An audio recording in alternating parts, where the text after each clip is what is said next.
नमस्कार दोस्तों, मैं राकेश कुमार मौर्य आपके सामने आज दूसरा टेस्ट सीरीज मैं लेकर आया हूँ भूगोल का, जिसमें कुल टोटल 15 प्रश्न हैं और हर प्रश्न बहुत ही बेहतरीन है। और यह श्रृंखला आपके आने वाले एग्ज़ाम से संबंधित हो सकते हैं।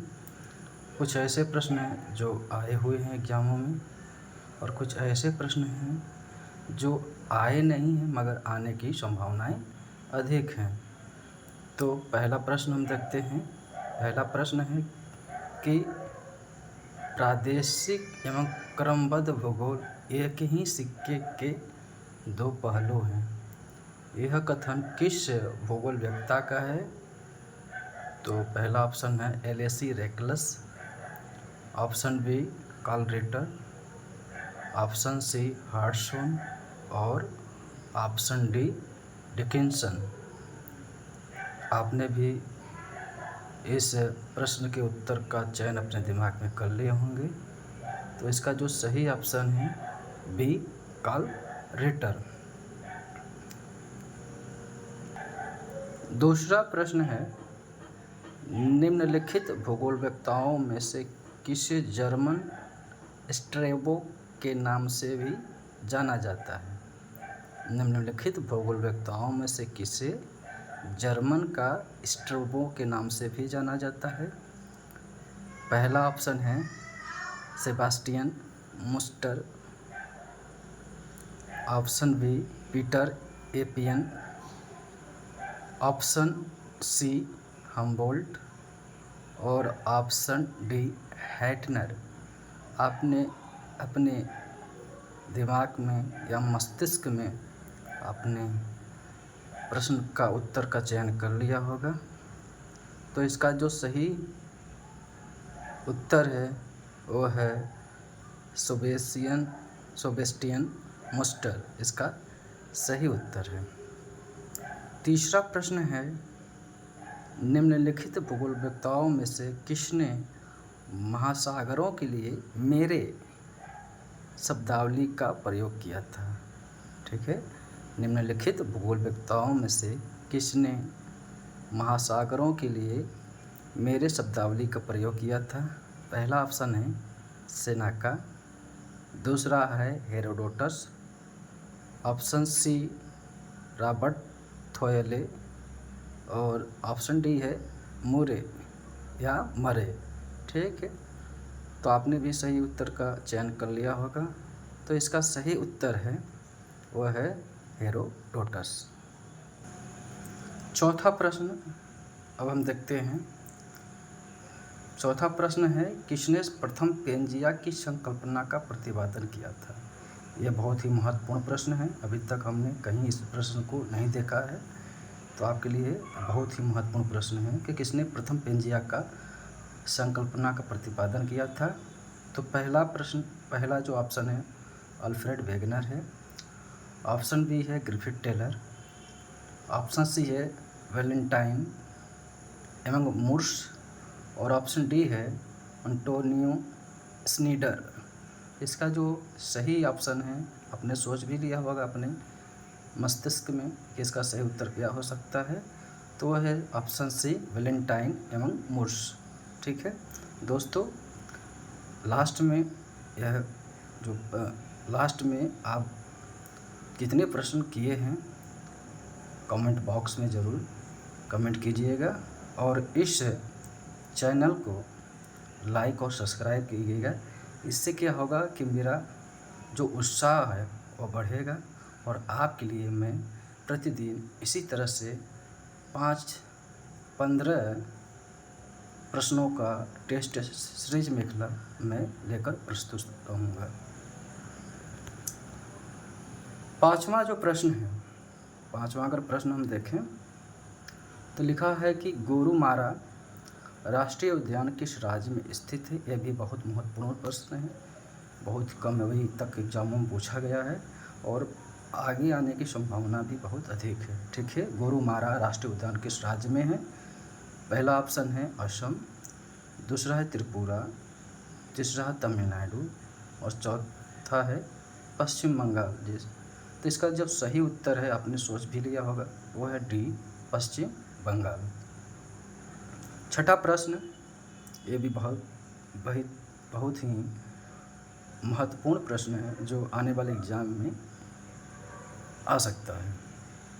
किसी भी पारिस्थितिक तंत्र में या आवास में वनस्पति के एक समुदाय के द्वारा दूसरे समुदाय द्वारा प्रतिस्थापन को क्या कहते हैं? ये किसी भी पारिस्थितिक तंत्र में या आवास में वनस्पति के एक समुदाय के दूसरे समुदाय द्वारा प्रतिस्थापन को क्या कहते हैं? सेरे। Option A sere, option B climax, option C अनुक्रम और ऑप्शन डी संक्रमणता।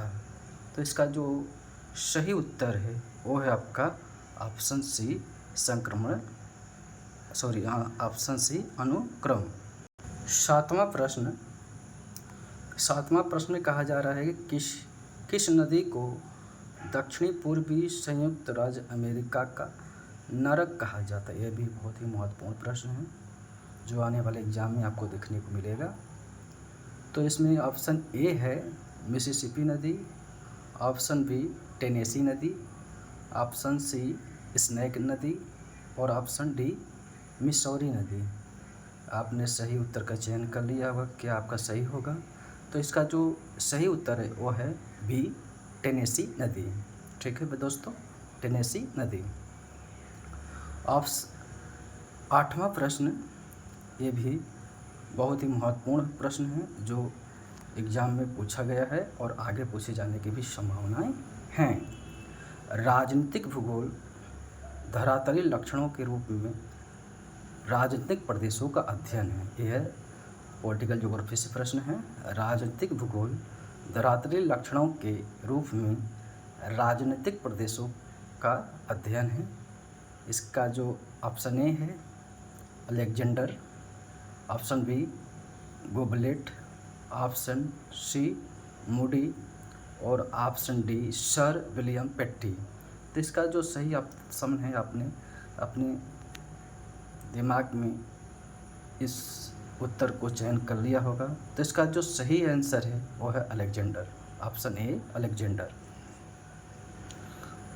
नौवां प्रश्न, यह भी बहुत ही महत्वपूर्ण प्रश्न है जो राजनीतिक भूगोल से संबंधित है। वैसे लोग जो किसी राजनीतिक, धार्मिक अथवा अन्य कारणों के भय से स्वयं अपने गृह क्षेत्र से पलायित हो जाते हैं तो उसे क्या कहते हैं? वर्ट्रीवेनन, फ्लचलिंगे और वर्टिनेशन या डी कोई नहीं। फिर से हम ऑप्शन पढ़ देते हैं, वर्टिवेनन, फ्लचलिंगे और वर्टिनेशन। तो और ऑप्शन डी है इनमें से कोई नहीं। तो इसका जो सही उत्तर होगा वह है आपका है वी फ्लचलिंगे।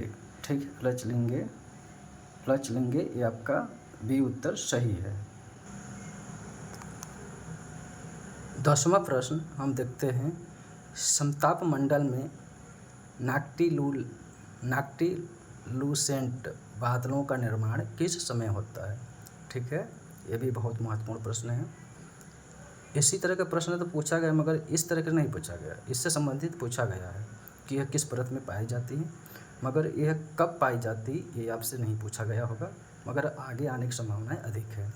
सप्ताह मंडल में नाक्टिलूसेंट बादलों का निर्माण किस समय होता है? गर्मियों में, ऑप्शन ए गर्मियों में, ऑप्शन बी शीतकाल में, ऑप्शन सी वसंत काल में और ऑप्शन डी शरद काल में। इसका जो सही उत्तर है ऑप्शन ए गर्मियों में। ठीक है, ऑप्शन ए गर्मियों में। 11वां प्रश्न है, वायुमंडल में हवाओं के लंबवत भिन्नताओं को किसके माध्यम से दर्शाया जाता है? ठीक है, वायुमंडल में हवाओं के लंबवत भिन्नताओं को किसके माध्यम से दर्शाया जाता है? ऑप्शन ए हाइड्रोस्टैटिक संतुलन द्वारा, बैरोमेट्रिक संतुलन द्वारा, एकरमैन स्पाइलर द्वारा, उपयुक्त सभी, ये सभी से। तो इसका जो सही उत्तर है एकरमैन स्पाइलर द्वारा। 12वां प्रश्न है, ये भी बहुत महत्वपूर्ण प्रश्न है जो परीक्षाओं में पूछा जा चुका है और आगे भी पूछे जाने की संभावनाएं हैं। ठीक है, 12वां जो प्रश्न है, उष्णकटिबंधीय मरुस्थलों में सिलिका युक्त बालुका पत्थर शैल पर रासायनिक अपक्षय से विकसित छिद्रों के जाल को क्या कहते हैं? ऑप्शन ए है मरु varnish, option B lattice stone, option C ventifact और ऑप्शन डी टेफोनी। तो इसका जो सही उत्तर है वो है टेफोनी, ऑप्शन डी। प्रश्न नंबर 13, सहारा के रेगिस्तान में प्लाया को किस नाम से जाना जाता है? जो सहारा रेगिस्तान है उसमें प्लाया को किस नाम से जाना जाता है? तो ये भी बहुत सारे प्रश्न पूछे जा चुके हैं, ये भी बहुत सारे एग्जामों में पूछा जा चुका है। पहला है ऑप्शन ए अर्ग, ऑप्शन बी सेलिनाश, ऑप्शन सी बाल्सन और ऑप्शन डी सट्ट। तो इसका जो सही उत्तर है वह है सट्ट। 14वां प्रश्न है, किसके सहायता से भूकंपी कंपनों का अध्ययन कर पृथ्वी की आंतरिक संरचना का पुनः काट तैयार करते हैं? ये प्रश्न आपने हो सकता कहीं नहीं देखा होगा, ये बहुत ही महत्वपूर्ण प्रश्न है और आने वाले एग्जाम में आपसे पूछा जा सकता है। ठीक है, जो प्रश्न है, किसके सहायता से भूकंपी कंपनों का अध्ययन कर पृथ्वी की आंतरिक संरचना का अनुप्रस्थ काट तैयार करते हैं, जिसको हम क्रॉस सेक्शन भी कहते हैं, अनुप्रस्थ काट को इंग्लिश में। ऑप्शन ए है सिस्मोग्राफ द्वारा, ऑप्शन बी है रिक्टर स्केल द्वारा, ऑप्शन सी है टोमोग्राफी द्वारा और ऑप्शन डी है मर्केरी स्केल द्वारा। तो इसका जो सही उत्तर है वो है टोमोग्राफी द्वारा। ठीक है, टोमोग्राफी द्वारा क्या होता है कि पृथ्वी की आंतरिक संरचना का अनुप्रस्थ काट तैयार किया जाता है भूकंपी तरंगों द्वारा। ठीक है दोस्तों, जो लास्ट प्रश्न है इस टेस्ट सीरीज का 15वां, वो भी बहुत महत्वपूर्ण प्रश्न है। अब इसको देखिए एक बार। यह किसका कथन है कि नगरीकरण एक चक्रीय प्रक्रिया है जिससे होकर एक राष्ट्र कृषक समाज से औद्योगिक समाज की ओर अग्रसर होता है? ऑप्शन ए है त्रिवार्था, ऑप्शन बी है गिडीज, ऑप्शन सी है लुइस वर्थ और ऑप्शन डी है डिकिंसन। तो इसका जो सही उत्तर है वह है त्रिवार्था। तो दोस्तों, ये दूसरा टेस्ट ज्योग्राफी टेस्ट सीरीज का श्रृंखला का 15 क्वेश्चन समाप्त हो गया। आशा करते हैं कि आपको बहुत अच्छा लगा होगा यह प्रश्न देखकर। और मैं आपसे एक निवेदन करना चाहता हूं कि आप इस चैनल को लाइक और सब्सक्राइब कर दें, जिससे मेरा मनोबल और अच्छा होगा और आपको इसी तरह 15 क्वेश्चनों का एक टेस्ट सीरीज श्रृंखला आगे में लेकर आऊँगा, वो भी बहुत महत्वपूर्ण प्रश्नों का श्रृंखला होगा। तो आज के लिए बस इतना ही। धन्यवाद दोस्तों, गुड नाइट।